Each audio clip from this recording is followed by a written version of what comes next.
The snow fell like frozen secrets on Christmas Eve, blanketing the mortal town of Ashwick in deceptive peace. Miranda pressed her forehead against the frosted window of her small cottage, watching the flakes dance in the lamplight, while dread coiled in her stomach like a living thing. 3 days. Her brother Ezra had been missing for 3 days, and the constable had stopped searching when the sun went down. "No one ventures past the town gates after dark," he'd said, his weathered face gray with fear. "Not with them out there." Them. The word everyone whispered, but no one dared speak aloud. The creatures that ruled the night from their fortress in the Blackthorn Mountains. The vampires, who had held an uneasy truce with Ashwick for generations. We stay in our light, they stay in their darkness, and the boundary is never crossed. But Ezra had crossed it. Miranda's hands trembled as she fastened her dark cloak and checked the contents of her leather satchel. A silver dagger that had belonged to their father. Holy water from the chapel, dried wolfsbane and vervain wrapped in cloth. The pitiful weapons of a desperate woman who had no idea what she was walking into. She should have been terrified. She was terrified. But beneath the fear burned something fiercer. A stubborn, blazing refusal to let her baby brother die alone in the dark. The trail of Ezra's belongings led her through the silent forest like a breadcrumb path in a nightmare fairy tale. His wool scarf caught on a thorn bush, his leather glove half buried in snow. And finally, standing like a Gothic nightmare against the starlit sky, the Ravencrest Palace itself, all blackened spires and shattered stained glass, wreathed in mist that seemed to breathe. Local legend claimed the palace had been abandoned for 500 years, ever since the vampire king himself was imprisoned there by his own kind. A punishment for crimes so terrible no one spoke of them. The stories said he was chained in silver in the deepest chamber, left to starve for eternity, slowly going mad in the darkness. The stories said anyone who entered never came out. Miranda pushed open the iron gates. Inside, the palace was a labyrinth of shadows and frost-covered grandeur. Moonlight streamed through broken windows, illuminating torn tapestries and furniture draped in cobwebs. But there were also signs of something else. Candles burning in silver sconces, their flames dancing without wind. Footprints in the dust that were too large to be human. And that smell, like copper and roses, and something ancient she had no name for. Following the scattered trail of Ezra's belongings through corridors that seemed to shift and breathe around her, Miranda descended deeper into the palace's heart. The air grew colder. The shadows grew longer. And then she found it, a hidden staircase spiraling down into absolute darkness. The stone steps worn smooth by centuries of footsteps that should not exist in an abandoned place. If this tale pulled you into the shadows tonight, don't slip away just yet. Tap like, hit subscribe, and tell me in the comments where you're watching from. Your presence here keeps the story alive. At the bottom, a door. It was wrought from pure silver, covered in symbols that hurt to look at directly. Warnings in languages dead before her grandmother's grandmother was born. The kind of door you put on a tomb you never want opened. The kind of door that whispered, "Turn back," with every fiber of its ancient being. Miranda's hand was on the latch before she could think twice. The metal burned cold against her palm. She pushed, and the door swung open with a sound like a dying breath, revealing a chamber lit by a strange, phosphorescent glow that seemed to emanate from the walls themselves. And there, in the center of the room, she saw him. He hung against the far wall, held upright by chains of silver that wrapped around his wrists, his throat, his chest. So many chains that they formed an intricate web of restraint, each link etched with symbols that pulsed with a faint, sickly light. At first, Miranda thought he might be dead, this figure draped in darkness and chains, but then his head lifted slowly, and she forgot how to breathe. The Vampire King wasn't the monster she'd imagined. He was devastatingly, impossibly beautiful in the way that dangerous things often are. His skin was pale as moonlight, unmarred and luminous, despite centuries of imprisonment. Dark hair fell past his shoulders in waves that caught the strange light like black silk. He wore the remnants of what had once been fine clothing, a black velvet coat with silver embroidery, now tattered and stained, open at the collar to reveal the terrible burns where the chains pressed against his flesh. His features were sharp and aristocratic, the face of Renaissance paintings and fevered dreams, with high cheekbones and a mouth that curved with dark humor even in torment. But it was his eyes that trapped her. They opened slowly, fixing on Miranda with an intensity that made her feel pinned in place like a butterfly on a collector's board. Silver. His eyes were pure, molten silver, holding depths of power and pain and hunger that 500 years had carved into something inhuman and utterly mesmerizing.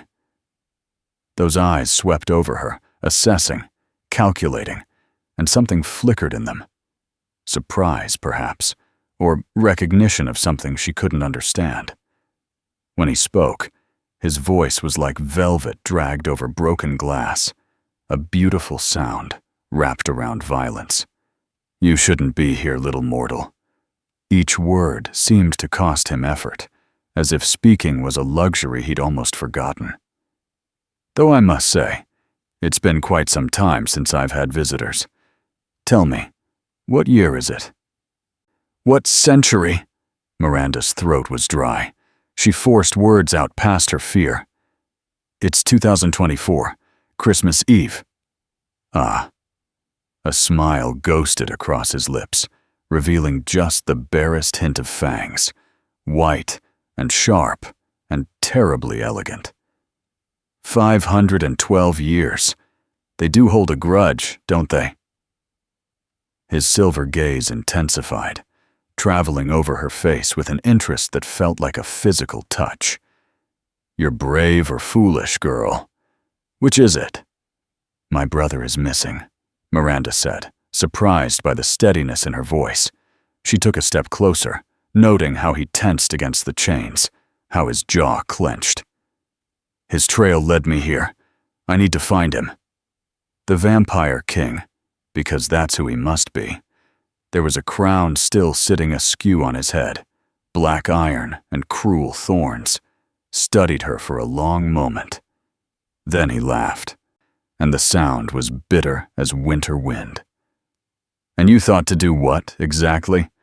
Waltz into the monster's den and demand they return what they've taken? Oh, sweet mortal girl, you have no idea what you've stumbled into." "Then tell me." Miranda stepped closer still, close enough now to see the way the silver chains had burned permanent scars into his skin, close enough to see the hollow hunger in those ancient eyes. "Tell me what's happening. Who took him? Where is he?"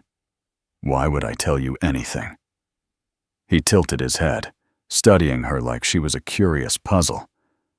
"Why would I help the frightened little human who's interrupted my perfectly dreadful solitude?"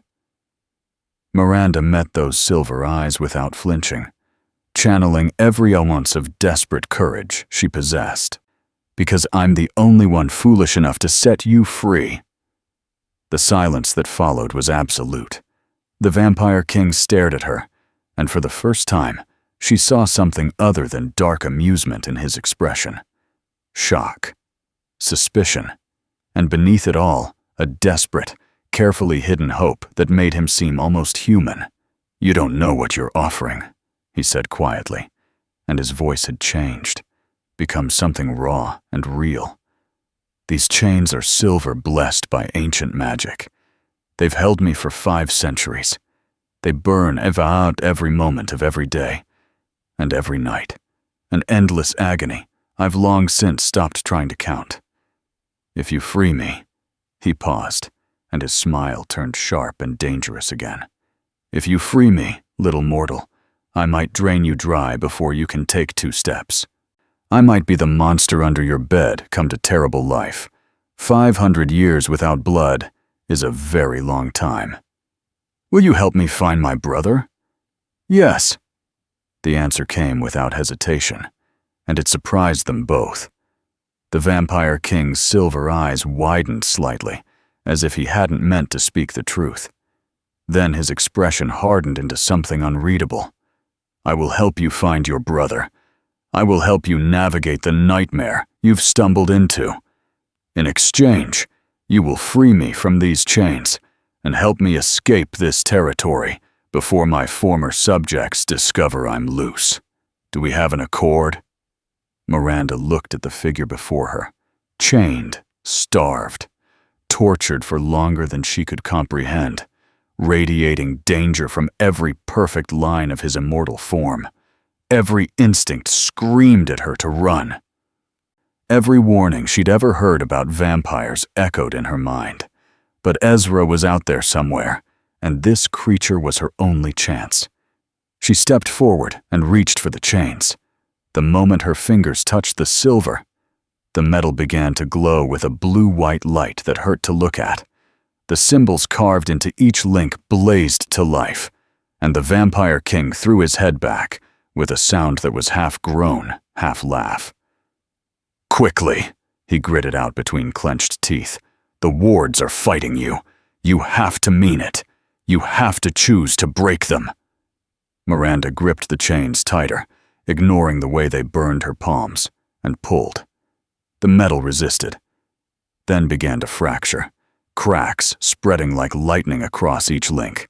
"I choose to break these chains," she said, not knowing why the words felt important. "I choose to free you." The chains shattered. They exploded into fragments of light and metal that dissolved before they hit the ground, each piece evaporating like smoke. The Vampire King stumbled forward, catching himself against the wall, and for a moment he simply stood there, staring at his freed hands as if he couldn't quite believe they were real. Then he straightened, and Miranda's breath caught. Because this was what a king looked like. Even weakened, even starved, he radiated a presence that filled the chamber, an ancient power that made the air itself seem to bow. He looked at her, and his silver eyes were blazing with emotions she couldn't name. "Do you have any idea what you've just done?" Before Miranda could answer, pain erupted across her left wrist. She gasped, clutching her arm, and watched in horror as glowing marks began to appear on her skin, intricate symbols that wrapped around her wrist like a bracelet of light and shadow, burning themselves into her flesh. The Vampire King snarled, grabbing his own wrist, and Miranda saw identical marks appearing on his skin, mirrors of what branded her. "No," he breathed. "No, no, no, this isn't possible. The Soul Tether curse was banned centuries ago. How is this?" He looked at her, and for the first time she saw genuine fear in those ancient eyes. "What are you, girl? What's your name?" "Miranda," she whispered, staring at the marks that were now permanent fixtures on her wrist, glowing faintly in the darkness. "What's happening to us?" "We're bound," he said flatly. "Your life is now tied to mine. My death is now your death." The Soul Tether curse. It was supposed to be used for vampire marriage bonds, a way to ensure eternal loyalty. But someone set a trap in my chains, activated by any mortal foolish enough to free me without protection. He laughed, and it was the sound of someone who'd run out of hope. "We're literally chained together now, Miranda, Invisible chains far stronger than silver. If I die, you die. If you die, I die. And we have 72 hours before the curse completes and kills us both. Miranda stared at him, at the glowing marks on her wrist, at the vampire king who was now linked to her in ways she couldn't begin to understand. So what do we do? He met her eyes, and despite everything, his smile was sharp and genuine.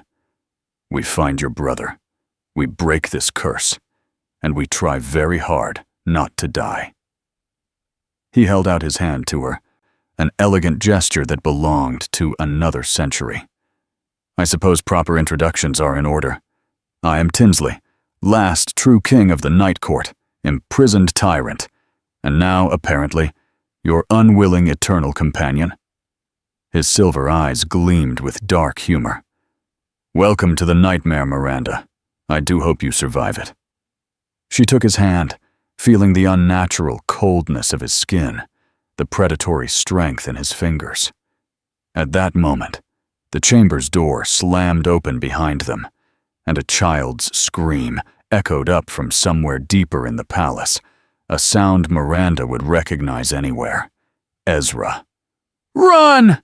Tinsley said, and his fangs were suddenly very visible, his body tensing like a predator, ready to strike. We run now. They burst from the chamber into chaos. The palace had come alive around them, torches blazing to life in iron sconces, shadows moving with terrible purpose. Miranda could hear voices now, cold, ancient voices speaking in languages she didn't understand. Footsteps echoed on stone, multiple sets, converging on their location. And underneath it all, Ezra screaming her name. This way!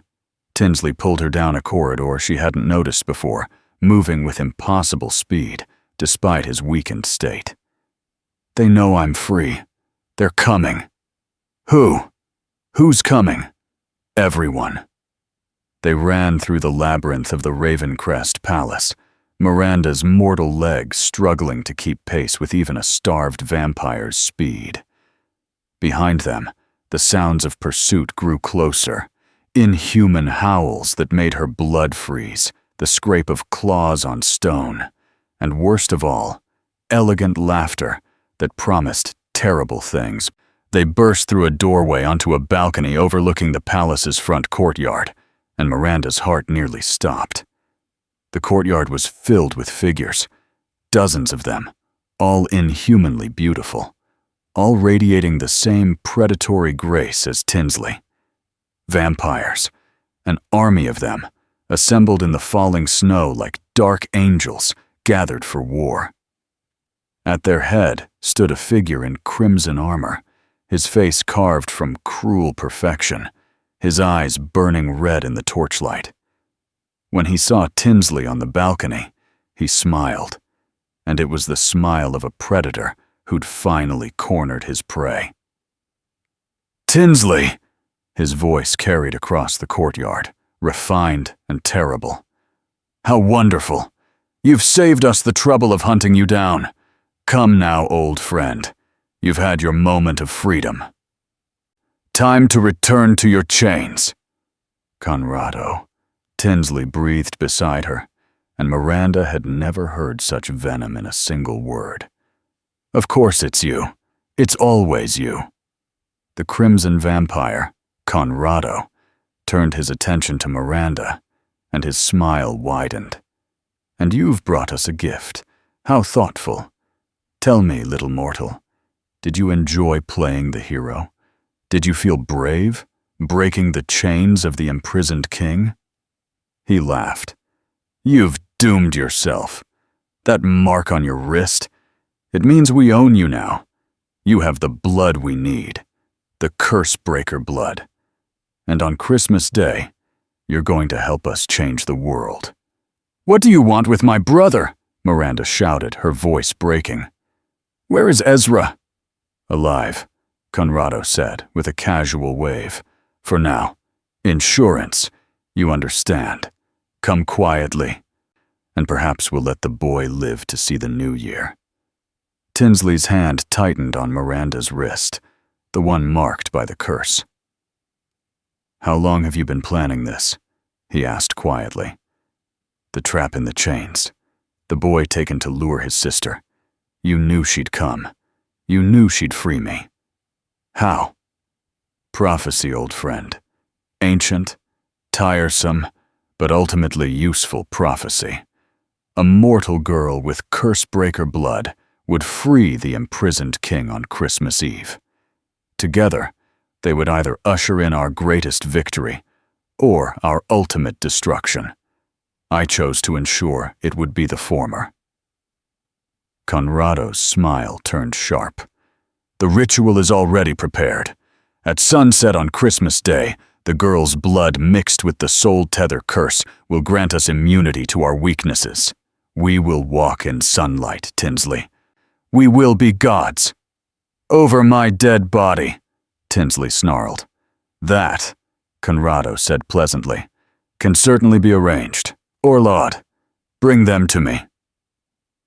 A massive figure detached from the vampire army, 7 feet of pure muscle and brutal grace, with eyes like yellow flames and a smile that showed too many teeth. He cracked his knuckles, and the sound echoed across the courtyard like breaking bones. With pleasure, Tinsley looked at Miranda, and in his silver eyes, she saw 500 years of pain crystallize into absolute determination. "Do you trust me? I don't even know you." "Fair point."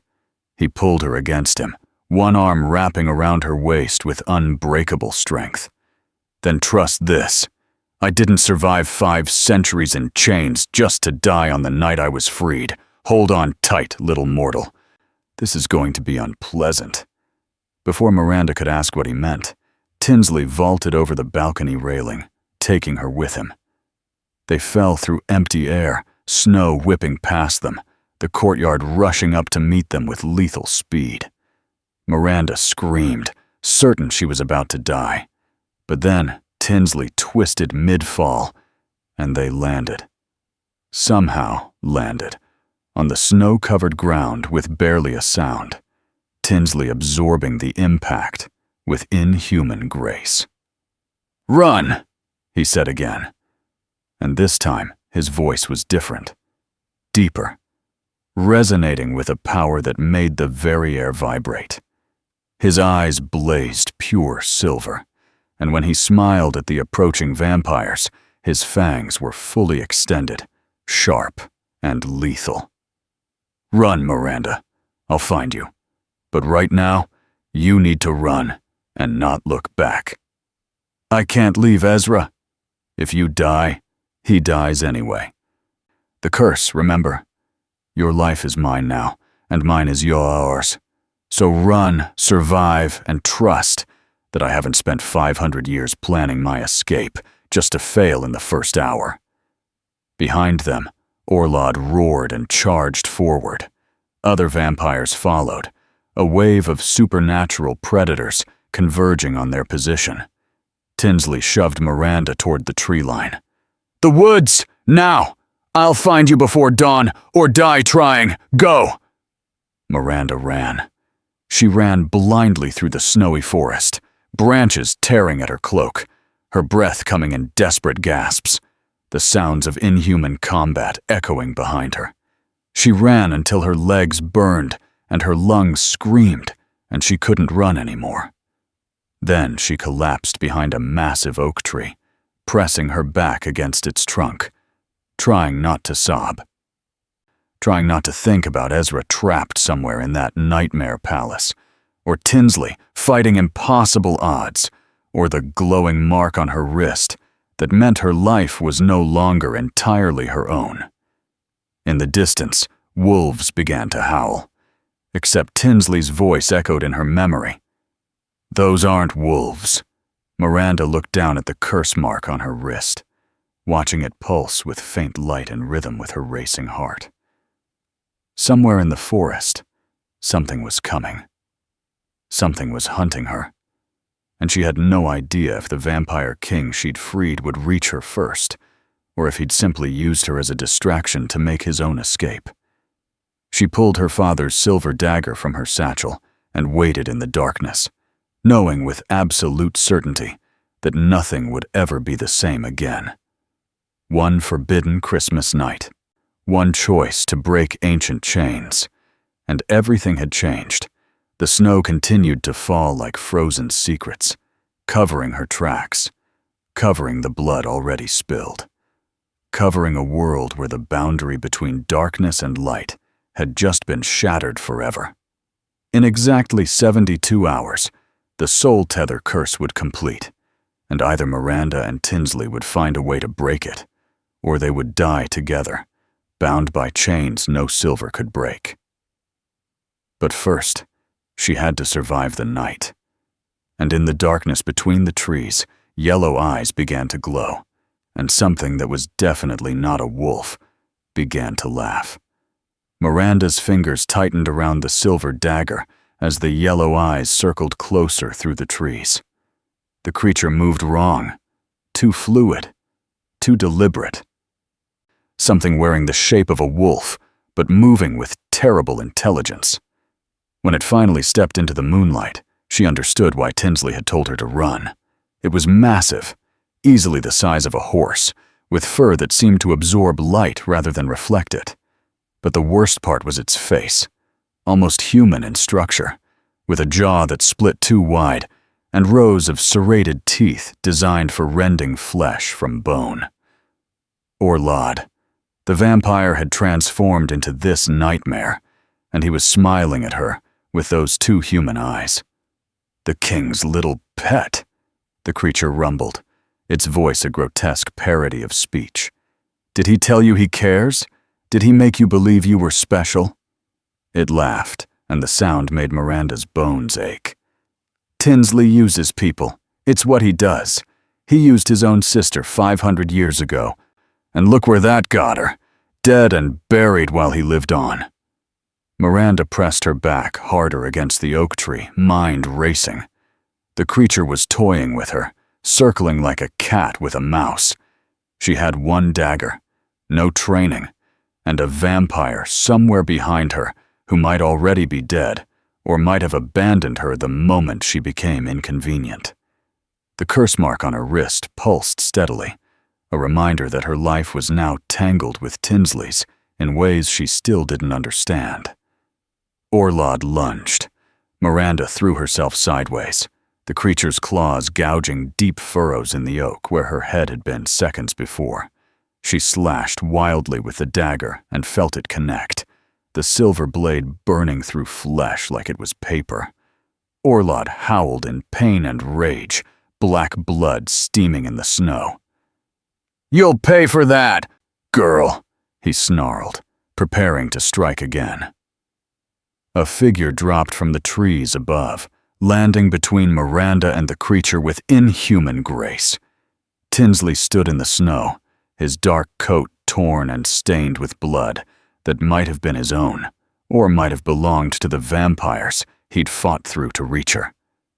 His silver eyes blazed with fury as he faced Orlod, and when he spoke, his voice carried the weight of 500 years of barely contained violence.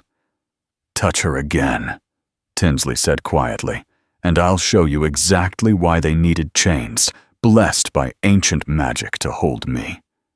Orlod's massive form tensed, caught between bloodlust and self-preservation.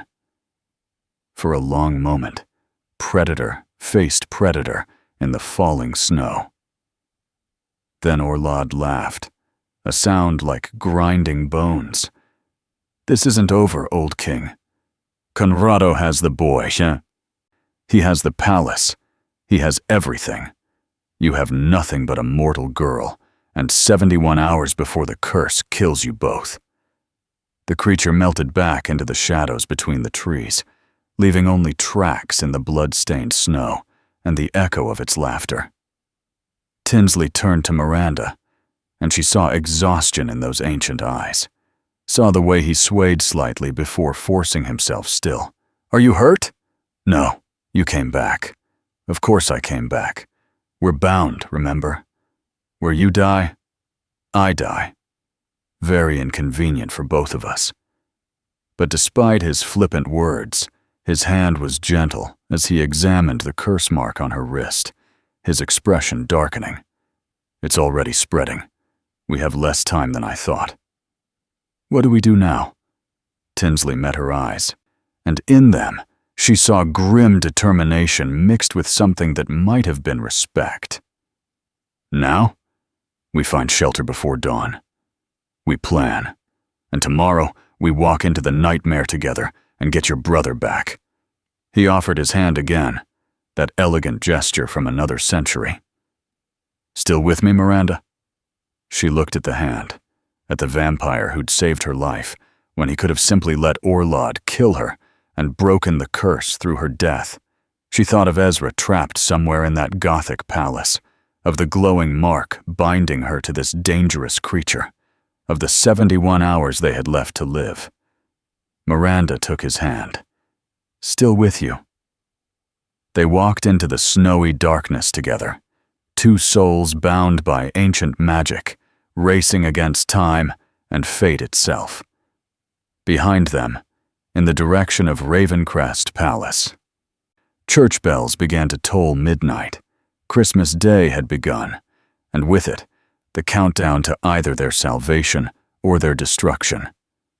The abandoned chapel appeared through the trees like a ghost from a gentler time, its stone walls half collapsed, but still standing defiant against the winter night. Tinsley hesitated at the threshold, his jaw tightening in a way that made Miranda suddenly remember the rules from children's stories.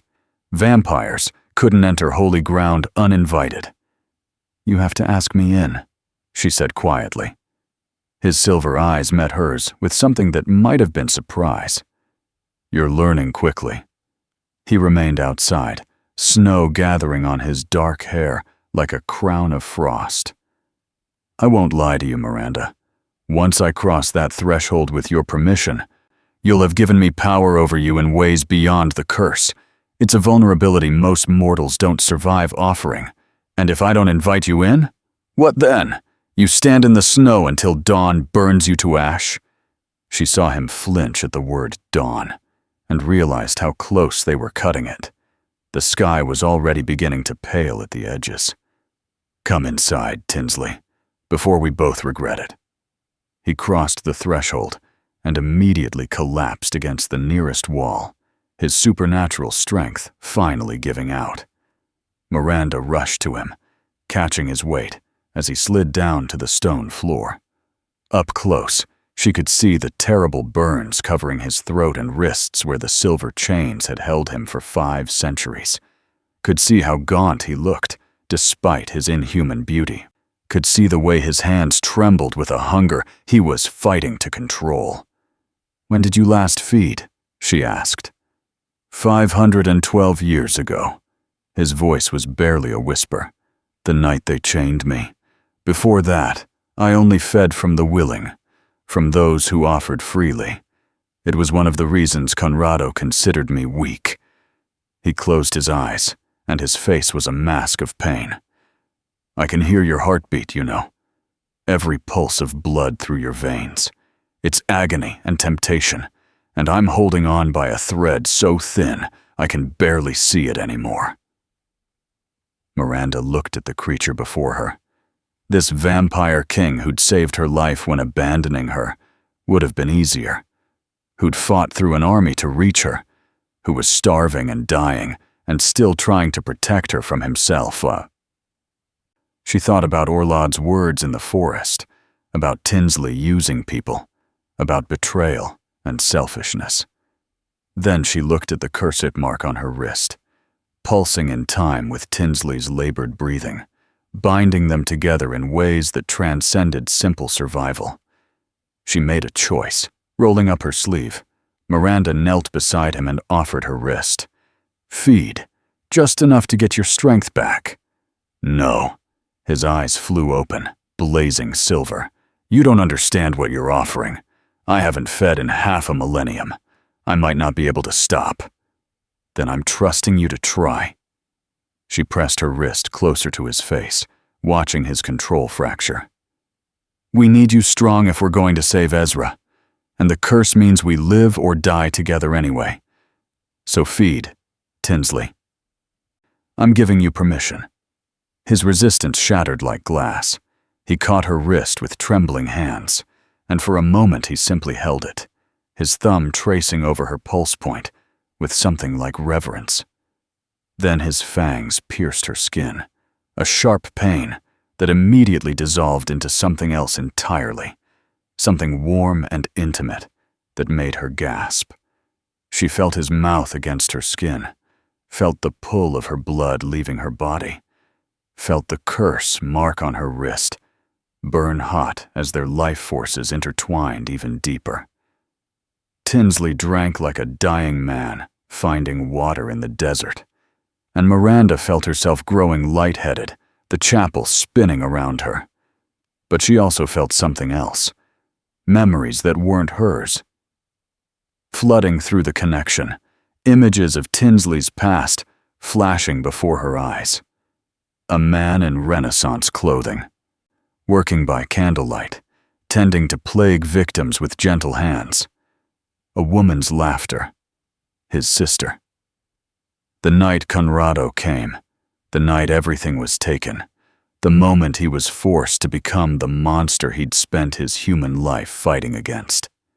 Just when darkness began creeping into the edges of her vision, Tinsley tore himself away with a sound of anguish. He released her wrist and pressed himself against the far wall, his face stricken, his mouth stained with her blood. "I'm sorry. I'm so sorry. I nearly—" "But you didn't." Miranda's voice was weak, but steady. She examined her wrist, seeing the puncture wounds already beginning to close with unnatural speed. A side effect of the curse bond, perhaps. "You stopped. Thank you for stopping." Tinsley stared at her like she was something he'd never encountered before, something that broke all his carefully constructed understandings of the world. "You taste like starlight," he whispered.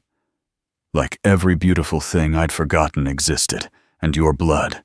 Miranda, your blood is power itself. I can feel it changing me, healing centuries of damage in moments." He was right.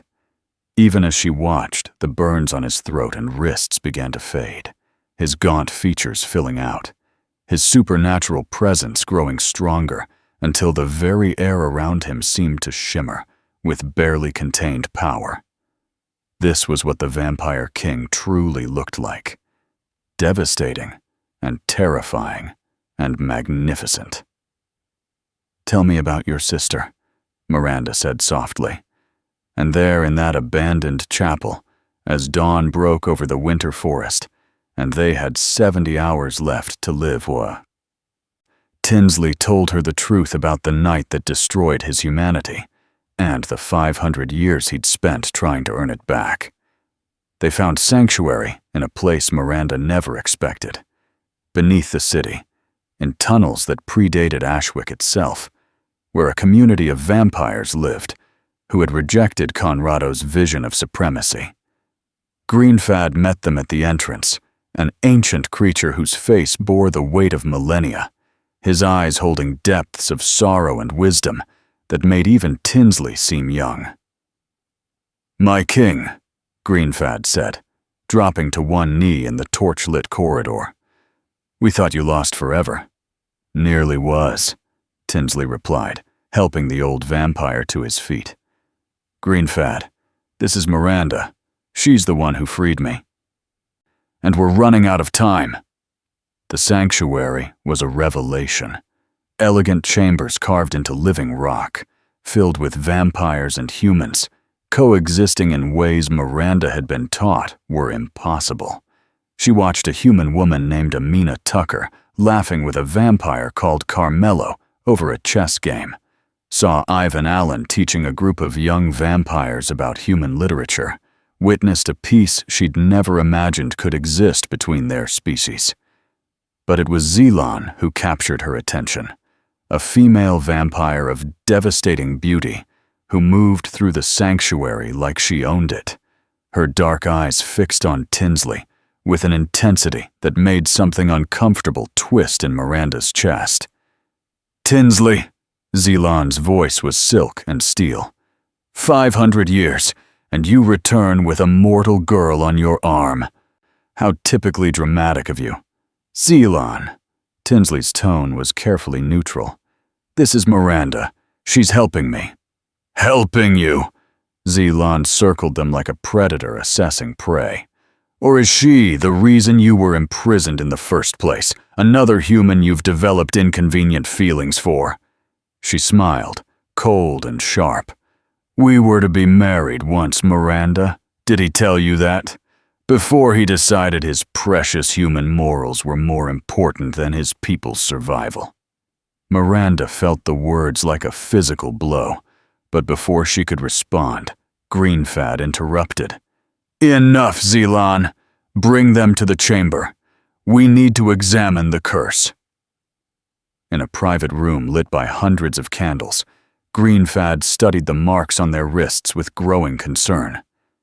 "A soul tether," he confirmed. "Weaponized and corrupted. In its original form, this was the vampire marriage bond, eternal unity chosen freely by both parties.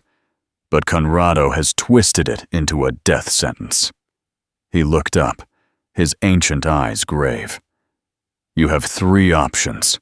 Complete the bond willingly, becoming eternal mates. But that would make Miranda something new, no longer fully human. Let one of you die, breaking the curse through death. Or find Conrado and force him to break it, which he'll never do willingly." "There's a 4th option," Miranda said quietly. "We use the time we have left to rescue Ezra and stop whatever ritual Conrado is planning, even if we die trying." Tinsley stared at her. "You're serious?" "He's my brother, and from what I've seen, Conrado's plan threatens everyone, human and vampire alike. So yes, I'm serious." She met his silver gaze without flinching. "Unless you have a better idea?" Before Tinsley could answer, Zelan laughed from the doorway. "She's brave. I'll give her that. Stupid, but brave." She crossed her arms, something unreadable flickering in her expression. "Conrado's fortress is impenetrable.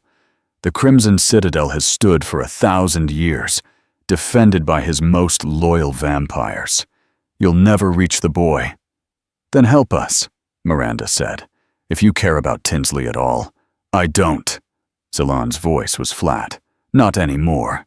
He made his choice centuries ago when he chose human lives over vampire power. But," she paused, something vulnerable crossing her face before she locked it away. "But I hate Conrado more than I hate Tinsley's weakness.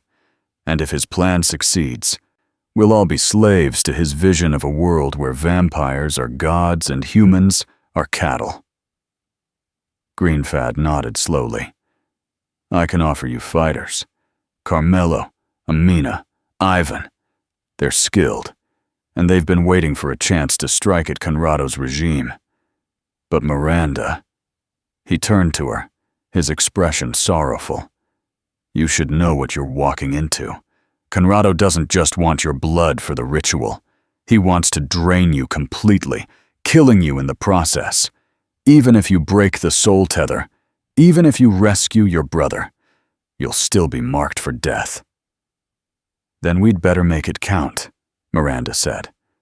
Tinsley caught her hand, the one marked by the curse, and for a moment, they simply looked at each other. In his silver eyes, she saw centuries of pain and loss, but also something new. Hope. Fragile and dangerous. "You make me remember what it felt like to be human," he said softly. "To care about something beyond survival. To fight for what's right even when it's impossible. And you make me brave," Miranda replied. Zelan made a disgusted sound. "If you two are finished being nauseatingly noble, we have a fortress to infiltrate, and approximately 68 hours to do it." But her eyes, when they met Miranda's, held a grudging respect. As they planned through the day, Miranda couldn't shake the feeling that something was wrong. Zelan was too helpful, too eager to provide information about the Crimson Citadel's defenses. And when she caught the female vampire watching Tinsley with an expression of calculated longing, Miranda's instincts screamed a warning she couldn't quite articulate. But Ezra was running out of time, and so were they. By nightfall, they were ready to march into hell itself, a vampire king, a mortal girl, and an army of rebels who'd spent centuries dreaming of revolution. What Miranda didn't know was that Zelan had already sent word to Conrado, and the fortress they were walking toward wasn't just a prison. It was a trap. The Crimson Citadel rose from the mountain like a wound in the night sky, its black stone walls seeming to pulse with malevolent life. Miranda's hands trembled as their group approached through the snow, Tinsley at her side, Greenfad and Carmelo flanking them, Amina and Zelan bringing up the rear. Everything about this felt wrong, but Ezra's scream still echoed in her memory, driving her forward. They breached the outer walls easier than expected, fighting through guards who seemed almost surprised to see them, as if they'd been expecting an attack from a different direction entirely. Miranda's unease grew with every corridor they navigated, every door that opened too conveniently. Beside her, she saw Tinsley's jaw tighten with the same suspicion. "It's too easy," he murmured. "Conrado wouldn't leave his fortress this vulnerable unless—" The dungeon door swung open, and Miranda's heart stopped. Ezra hung in chains against the far wall, pale and bloodied, but alive. His eyes widening when he saw her. Around him huddled other prisoners, Riley Chambers, Orion Person, humans from Ashwick she recognized from the market square, all marked for Conrado's ritual. "Ezra!" Miranda lunged forward, but Tinsley caught her arm. "Wait! Something's—" The doors slammed shut behind them. Torches blazed to life around the chamber, revealing they weren't in a dungeon at all.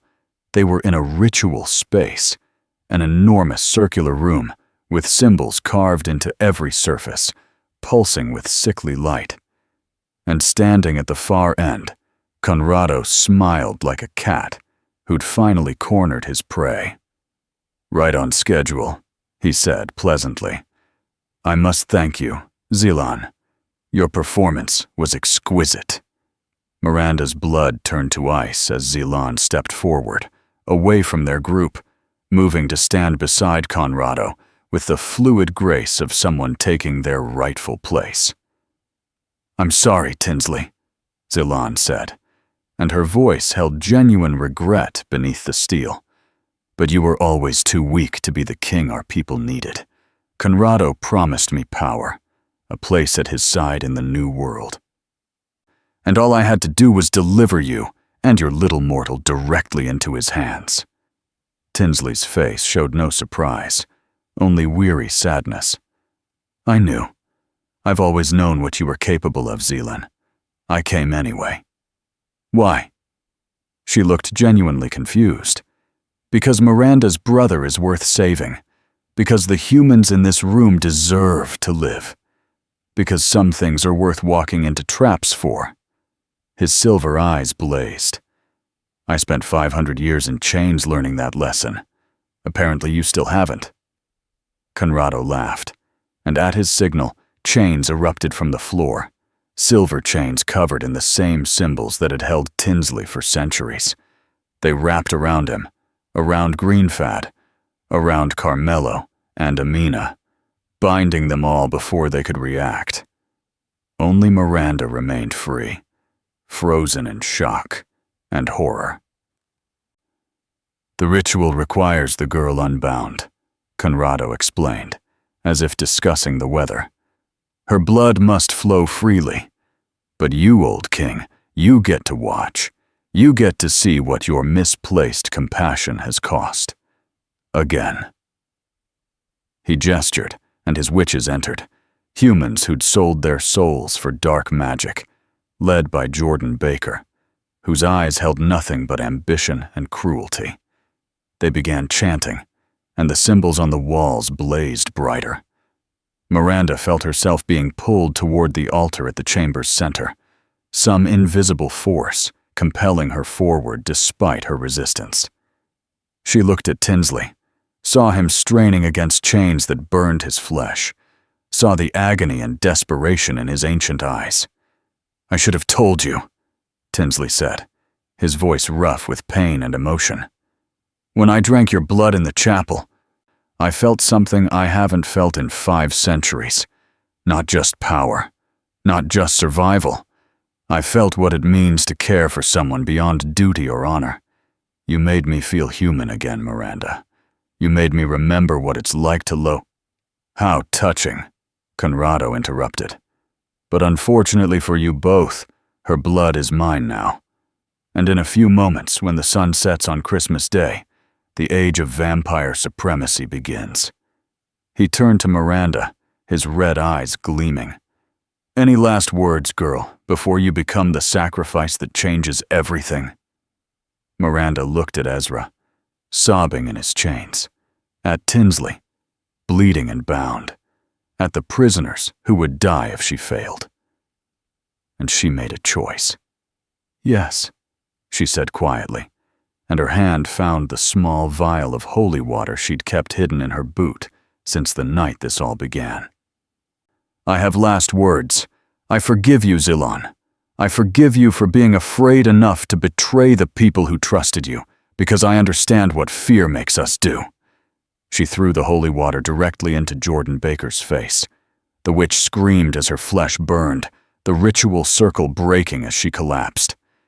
In that moment of chaos, Orlod, who'd been watching from the shadows with growing unease, made a choice that surprised everyone.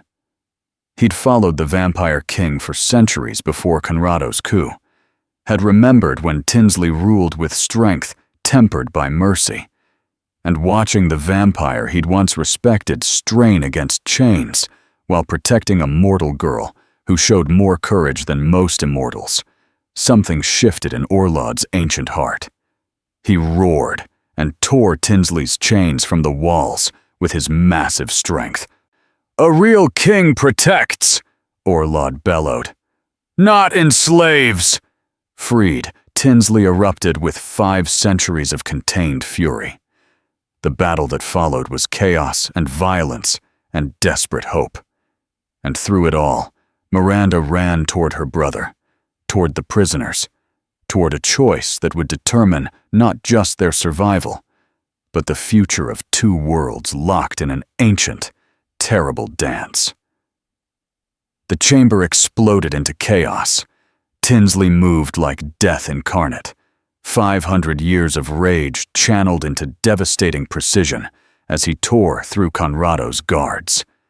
Greenfad and Carmelo, freed by Orlod's rebellion, fought alongside him while Amina pulled the human prisoners toward the exits. But Miranda had only one focus, reaching Ezra before the ritual could claim any more lives. She dodged between fighting vampires, holy water and silver dagger clutched in trembling hands. Zillan appeared in her path, conflicted anguish written across her beautiful face. "Don't," Miranda said quietly. "You don't have to keep making the wrong choice." For a heartbeat, Zillan wavered. Then she stepped aside, and Miranda understood that redemption was a longer road than a single moment could travel. She reached Ezra and broke his chains with strength born of desperation. Her brother collapsed into her arms, barely conscious, his skin cold and clammy. "Miranda," he whispered. "I'm sorry. I'm so sorry." "We're going home," she promised, though she had no idea if it was a lie. Across the chamber, Tinsley and Conrado fought with supernatural fury. 2 ancient vampires locked in a battle that shook the stone walls. Conrado was powerful, fed and strong. But Tinsley fought with something more dangerous than strength. He fought with purpose, with love, with the desperate need to protect the mortal girl who'd given him back his humanity. Jordan Baker, face burned and twisted with rage, completed the ritual despite her injuries. The altar blazed with crimson light, and the symbols carved throughout the chamber began to pulse in synchronization. "It doesn't matter," she screamed. "The magic is already active. At sunset, every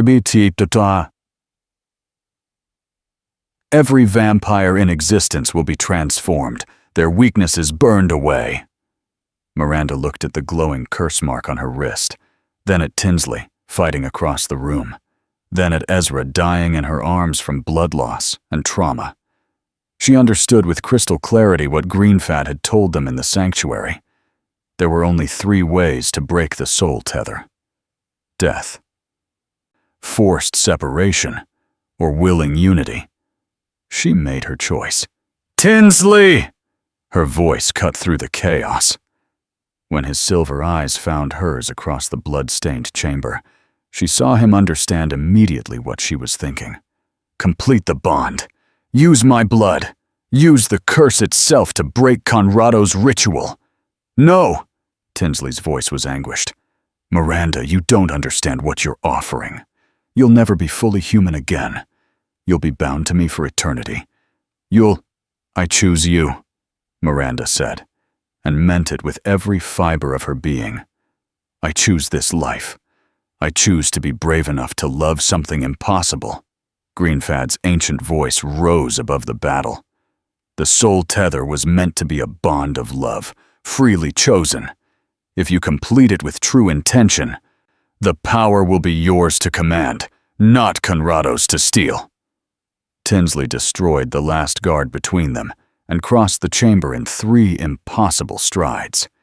He pulled Miranda close, his hands gentle despite the violence still raging around them, his silver eyes holding hers with desperate intensity. "Are you absolutely certain? Because once this is done, there's no going back." "I'm certain," Miranda whispered. "Save my brother. Save these people. And then let's save each other." He kissed her, and it was nothing like the feeding in the chapel. This was choice and promise and eternity compressed into a single perfect moment. When his fangs pierced her throat, when she felt his blood, offered freely from a cut on his own wrist. Touch her lips. The curse mark on her wrist exploded with light that wasn't crimson, but silver and gold intertwined. The soul tether didn't break. It transformed. Power erupted from them in a shockwave that shattered Jordan Baker's ritual, that sent Conrado flying backward, that filled the chamber with light so pure it made the vampires shield their eyes. Miranda felt herself changing, not dying, not becoming vampire, but becoming something new. Her mortality remained, her humanity intact, but threaded through with immortal strength, with a connection to Tinsley so profound she could feel his heartbeat as if it were her own. She took his blood from her lips and pressed it to Ezra's wounds. Her hybrid nature healed without transforming, curing her brother of injuries that should have killed him. Around the chamber, the human prisoners felt the ritual's dark magic shatter and fade. Conrado, weakened and defeated, stared at them with something like awe. "Impossible," he breathed. "The prophecy said destruction or victory, not this." "You forgot the third option," Tinsley said, standing with Miranda at his side, their hands intertwined, their curse marks now glowing with steady, peaceful light. "Evolution. Change. The possibility that humans and vampires might be more than predator and prey." He looked at Orlad, at Greenfat, at Zelan, standing uncertain in the shadows. "I reclaim my throne, and anyone who stands with me stands for a new world, one where both our peoples can coexist." Orlad knelt first, his massive form bowing before his returned king. Greenfad followed. Even Carmelo and Amina, human and vampire united in purpose, pledged their loyalty. Zilan hesitated, then slowly, painfully, bent her knee as well. Conrado laughed bitterly as Tinsley's loyal vampires bound him in the same silver chains he'd once used to imprison his king. You've won nothing, old friend. The vampire world will never accept a mortal queen. They'll hunt her. They'll destroy everything you're trying to build. Then we'll fight them, Miranda said, surprised by the strength in her voice, by the power humming beneath her skin. Together. Days later, on New Year's Eve, Miranda stood on the Ravencrest Palace balcony, watching the sun rise.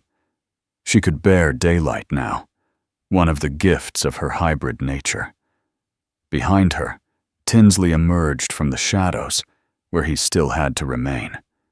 But his hand found hers in the space between darkness and dawn. "Do you regret it?" he asked softly. Miranda thought about her mortal life, about the careful, fearful existence she'd lived before one forbidden Christmas night changed everything. She thought about Ezra, safely home in Ashwick, healing but alive. About the treaty they'd begun negotiating between human and vampire. About the changes already spreading through both their worlds. About the glowing marks on their wrists that bound them together in ways no magic could sever. "Not for a second," she said, and kissed the Vampire King as the New Year's first light painted the sky with hope. One forbidden Christmas night. One choice to break chains. One decision to love beyond fear or reason. Everything had changed, and the hardest battles were still to come. But Miranda and Tinsley would face them together. A vampire king and his hybrid queen, bound by choice, fighting for a world neither of them could have imagined alone. In the forest beyond the palace, red eyes watched, and ancient powers stirred. The old gods were indeed returning, just as the prophecy foretold. But that was a story for another night, another battle, another impossible choice made in the name of love. For now, in this perfect moment between darkness and dawn, they had each other. And sometimes, that was enough to change the world. The council chamber at Ravencrest Palace hadn't seen life in 5 centuries, but tonight it blazed with torchlight and tension as vampires and humans gathered for what many believed would end in bloodshed. Miranda stood beside Tinsley's ornate throne, very aware of the hostile stares from elder vampires who saw her presence as an abomination. Her hybrid nature meant she could sense their emotions now, the fear, the disgust, the barely contained rage at a mortal queen standing where immortal royalty should reign. Dominic spoke first, representing the human delegation from Ashwick. "The people are terrified. 3 families have already fled south, convinced that vampire rule means the return of the blood harvests." His eyes found Miranda's with desperate hope. "You're one of us. Tell the king that we need guarantees, protections written in law, not just promises." "She's not one of you anymore," snarled Santiago, a vampire elder whose contempt dripped from every word. "She's his pet, transformed into something unnatural. How can she speak for humanity when she's abandoned it?" Miranda felt Tinsley tense beside her, felt his protective fury through their bond. But she placed a hand on his arm, staying him. "I haven't abandoned anything," she said, her voice carrying through the chamber with a strength that surprised even her. "I'm still mortal. I still bleed. I still age, just slower now. But I've gained something too, the ability to stand between 2 worlds and see both clearly." She met Santiago's hostile gaze without flinching. "You're right to fear change, But change is already here. The question is whether we face it together or tear each other apart, trying to prevent the inevitable. Eduardo Gil, a human scholar, stood nervously. There are reports of vampire attacks increasing in the Eastern Territories. Conrado's followers, who refuse to accept the new orders. How do we trust that this peace is real when our people are still dying? And vampires are dying too, countered a female elder named Nyla's sister, her voice sharp with grief. Human mobs burned 3 of our sanctuaries last week. Your people kill out of fear what they don't understand. The chamber erupted into arguments, humans and vampires shouting over each other, centuries of hatred and mistrust boiling to the surface. Miranda watched it spiral toward violence, saw hands reaching for weapons, saw the fragile peace they'd built beginning to shatter. Then Ezra stepped forward. Her brother had insisted on attending, despite still healing from his ordeal, and now he stood in the center of the chamber, human, vulnerable, bearing scars from both human prejudice and vampire cruelty. I was taken, he said quietly, and the room fell silent. Tortured, nearly killed. I have every reason to hate vampires, but the vampire who saved me was King Tinsley. The one who freed the other human prisoners was Amina, who chose to become vampire to protect her family from plague 200 years ago. The one who carried me to safety when I couldn't walk was Orlod, who'd spent centuries following orders, but finally chose mercy over obedience. He turned slowly, meeting eyes around the chamber. And the humans who stood by and did nothing while Conrado's people took me, who were too afraid to help. They were my neighbors, my friends. Fear makes monsters of us all, human and vampire alike. So maybe the question isn't whether we can trust each other. Maybe it's whether we're brave enough to try. In the silence that followed, something shifted. Not acceptance, not yet, but possibility. Charlie Walton, an elderly human merchant, spoke hesitantly. What would this treaty actually look like, specifically? Tinsley leaned forward, and Miranda felt his relief through their bond. Strict laws against feeding on unwilling humans, death penalty for violations, enforced by mixed tribunals of both our peoples. Sanctuaries established where vampires can find willing donors who are compensated fairly. Protection for both species under a unified legal code. He paused. And representation, both humans and vampires in positions of power, making decisions that affect both our futures. You're talking about revolution, Santiago said flatly. I'm talking about survival, Tinsley replied. Conrado's way leads to endless war. The old way of complete separation leads to suspicion and violence.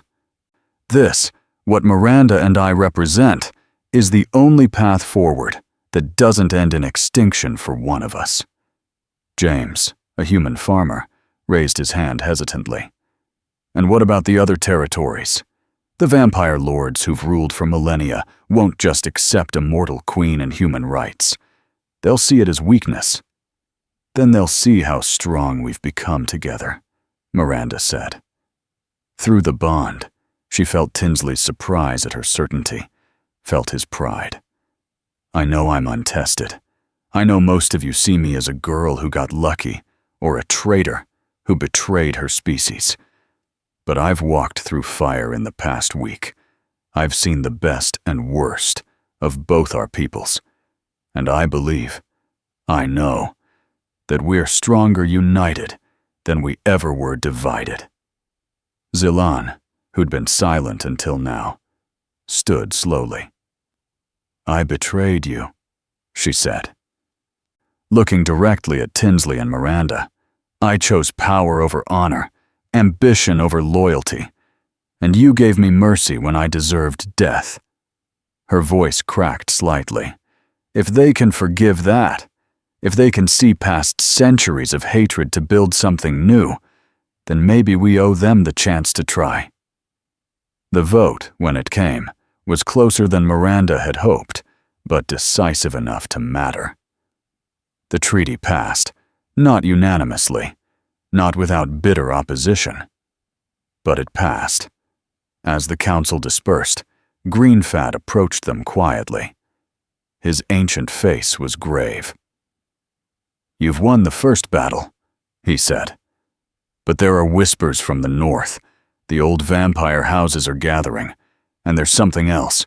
Rumors of creatures older than vampires, older than recorded history. Waking after millennia of sleep." He placed a weathered hand on Tinsley's shoulder. "The prophecy that brought you two together? It was never just about the soul tether or Conrado's ritual. It was about preparing this world for what comes next." Miranda felt a chill that had nothing to do with temperature. "What comes next?" Greenfat's expression was sorrowful. "The gods, child. The old gods who created both vampires and humans as experiments, as toys. They're returning, and they're not pleased with how their creations have evolved." That night, alone in their chambers, Miranda stood at the window, watching snow fall over the transformed palace. Tinsley came up behind her, wrapping his arms around her waist, and she leaned into his eternal coldness that no longer frightened her. "Regrets yet?" he murmured against her hair.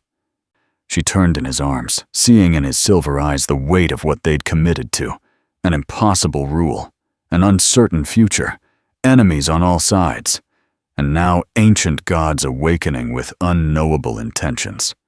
She thought about the girl she'd been just weeks ago, small and careful and afraid of everything beyond her cottage walls. "Not one," Miranda said, and meant it with her whole transformed heart. "Whatever comes next, we face it together." "Together," Tinsley agreed, and kissed her as the snow fell, like blessings or warnings or both.